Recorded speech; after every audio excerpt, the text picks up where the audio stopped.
बिलावल साहब ने बयान दिया है एमक्यूएम के हवाले से बहुत ही सख्त किस्म का, और उसकी आज जो है वो एमक्यूएम की तरफ से भी काफ़ी रिस्पॉन्स आया है। तो उस हवाले से आप क्या कहेंगे?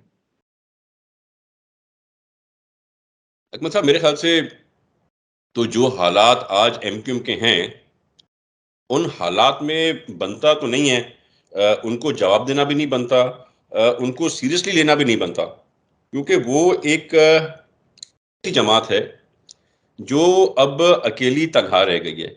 एक ऐसी जमात है जिसने कराची को, कराची के शहरियों को, कराची के बिजनेसमैन को, कराची के इंडस्ट्रियलिस्ट को लूटा है।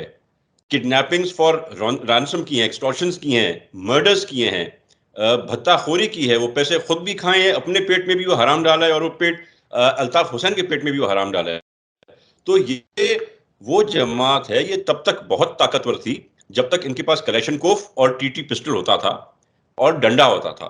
तो अब ना तो इनके पास कलेशनकोफ है, ना तो इनके पास डंडा है, और ना ही इनके पास कोई पब्लिक में से है, जिसका सबूत है कि ये इतने घबरा गए कि मजबूरन एमक्यूएम को लोकल बॉडी इलेक्शन से भी बाइकआउट करना पड़ा। तो ऐसी जमात सिवाय बातों के क्या कर सकती है? अभी तो अकमल भाई, मेरे ख्याल से दो जमातें मिली हैं, पीएमएल नून और एमक्यूएम। अभी इनके साथ जीडी भी मिलेगी, अभी इनके साथ जमात भी मिलेगी।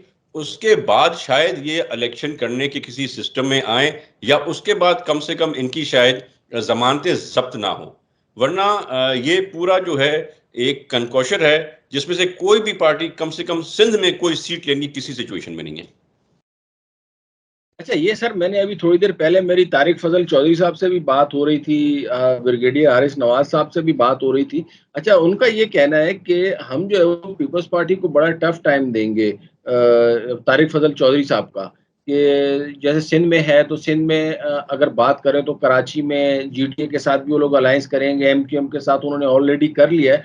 तो कम से कम शहरी इलाकों से वो इतनी सीटें निकाल लेंगे कि हो सकता है कि आपकी जो है वो सीएमशिप भी खतरे में पड़ जाए। और उसके लिए उन्होंने एहतियातन बशीर मेमन साहब को जो है एज ए मतलब समझे कि अपनी पार्टी में जो लाए हैं, तो शायद उसकी यही वजह हो।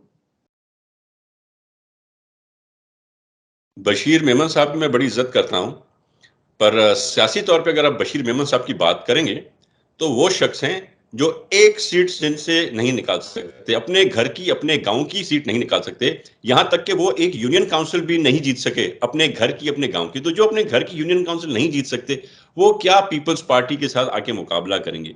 और जहां तक शहरों की बात है, तो शहर तो सर आपके सामने है।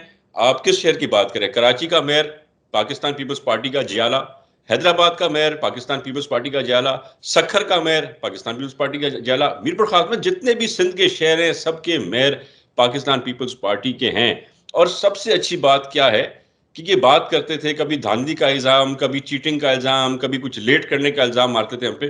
तो अभी तो रेंजर्स और पुलिस के जो है बड़े सख्त उस कंट्रोल के अंदर अभी लोकल बॉडी इलेक्शंस हुई। कराची की सीटें, कश्मीर की सीटें, कराची से कश्मीर तक की सब सीटें पाकिस्तान पीपल्स पार्टी जीत के, एक सीट भी ना तो एमक्यूएम जीत सकी, ना नून लीग जीत सकी, ना इनकी जीडीए जीत सकी। तो फिर बचा क्या? तो सिंध के बारे में तो मेरे ख्याल से बात करना ही बहुत इंपॉर्टेंट नहीं है। Sindh is totally totally one sided. हमारे पास 5 या 6 ऐसे लोग थे जो पाकिस्तान पीपल्स पार्टी के खिलाफ जीत के आए थे। वो भी सब पाकिस्तान पीपल्स पार्टी में शमूलियत करेंगे। 4 हमारे मेहर भाई थे, वो चारों इलेक्टेबल्स थे, 2 एमएनएज, 2 एमपीएज, वो पाकिस्तान पीपल्स पार्टी ज्वाइन कर चुके हैं। तो वो पूरे डिवीजन का वहां से भी क्लियर हो गया जो कुछ सीटें जानी थी। दूसरे 2 इलेक्टेबल्स थे इनके पास, असलम असलम अब्रो साहब का शायद आप भूल गए। असलम अब्रो साहब हमारे साहब बड़े और अच्छे दोस्त थे, शहरियार वो शर भी साहब। पीपल्स पार्टी में आ गए। शर साहब भी पीपल्स पार्टी में आ गए। आपके एमक्यूएम के भी नामी ग्रामी जो खानदानी लोग थे, वो पाकिस्तान पीपल्स पार्टी ज्वाइन कर चुके हैं। तो किस चीज पे, किस बेसिस पे मुकाबला होगा? और बशीर मेमन साहब खास तौर पे क्या करेंगे? देखिए, बशीर मेमन साहब का जो जो मेरी जाती जाती राय है वो ये है कि बशीर मेमन साहब बेसिकली सिंधी स्पीकिंग है, और पीएमएलएन को जो है ना वो जाहिर है गौस अली शाह साहब के बाद इस किस्म का बंदा तो सिंध से चाहिए था ना, कि जो सिंधी स्पीकिंग को जाहिर है यहाँ पे लाके किसी दूसरी लैंग्वेज वाले को तो नहीं बिठा सकते। सिंध है तो जाहिर है सिंधियों की डोमिनेशन होनी चाहिए।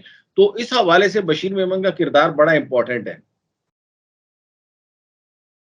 मेरे ख्याल से उनकी कोई भी इंपॉर्टेंस नहीं है। अगर वो कोई इंपॉर्टेंस होगी तो शायद नवाज लीग के जलसों की वो अच्छी सिक्योरिटी के इंतजाम संभाल सकते हैं, कंट्रोल में ले सकते हैं। उसके अलावा कुछ भी नहीं कर सकते। और आपको मैं एक और अंदर की बात बताऊं, बताऊं या ना बताऊं, चलिए बता देता हूं आपको।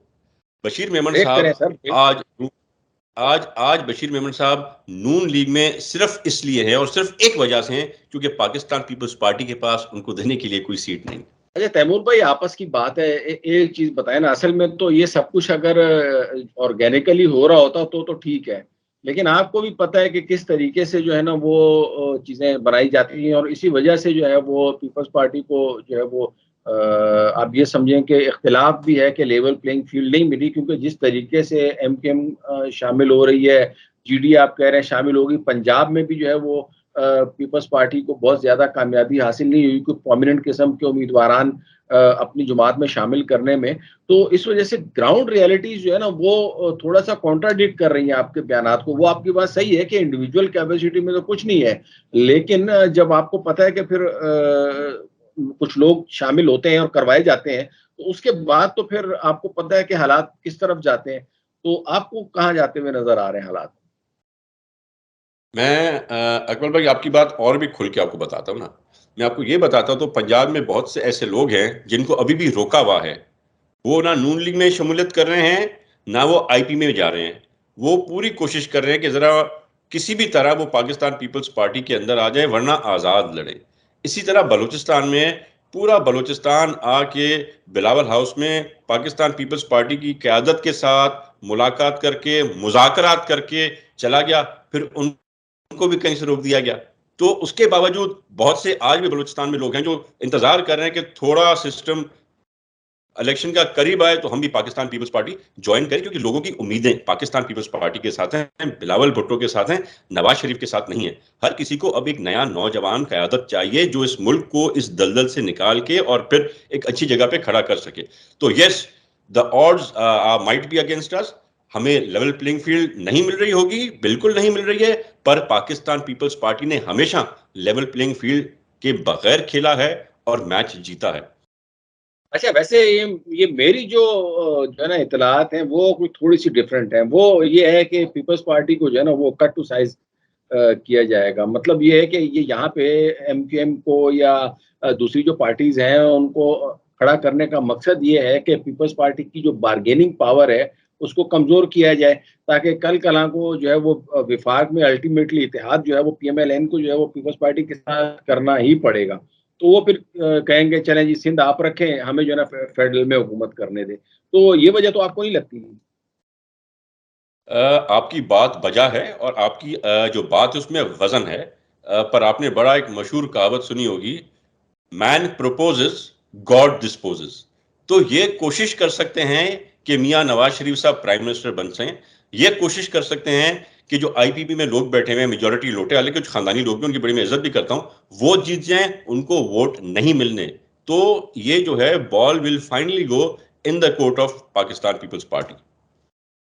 अच्छा सर, इलेक्शन के लिए जो है वो पीपल्स पार्टी की तैयारी बज़ाहिर तो बहुत ज़बरदस्त नज़र आ रही है। तो केपी की अगर बात की जाए और बलूचिस्तान की बात की जाए तो वहाँ पे भी आप देखें तो वहाँ केपी में तो बिल्कुल ही कोई इतनी प्रोमिनेंट नहीं है, और बलूचिस्तान में भी बाप पार्टी जो है और दीगर जो पार्टियाँ हैं वो चली गई हैं पीएमएलएन के साथ। तो अब जो है वो पीपल्स पार्टी की बलूचिस्तान में क्या हिकमत अमली होगी कि इलेक्शन में ज्यादा से ज्यादा सीटें निकाली जाए? मौलाना फजलुर रहमान साहब के साथ आपका इत्तेहाद रहेगा या वो भी मुश्किल में नजर आ रहे हैं?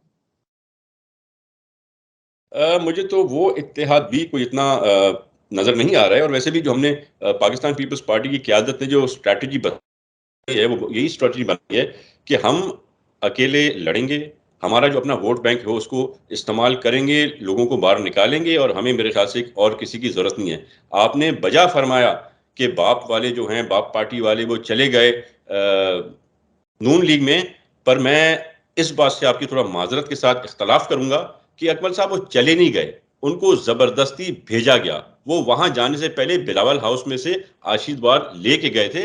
पर आज भी मैंने जैसे आपको कहा बहुत से ऐसे बलूचिस्तान में लीडर्स हैं, ख़ानदानी लोग हैं, जो अभी भी इसको चुप करके बैठे हुए हैं, सही वक्त का इंतजार कर रहे हैं। और फिर मैं समझता हूँ आप एक धमाका सुनेंगे जब एक बड़ा ग्रुप जो है पाकिस्तान पीपल्स पार्टी को बलूचिस्तान से आगे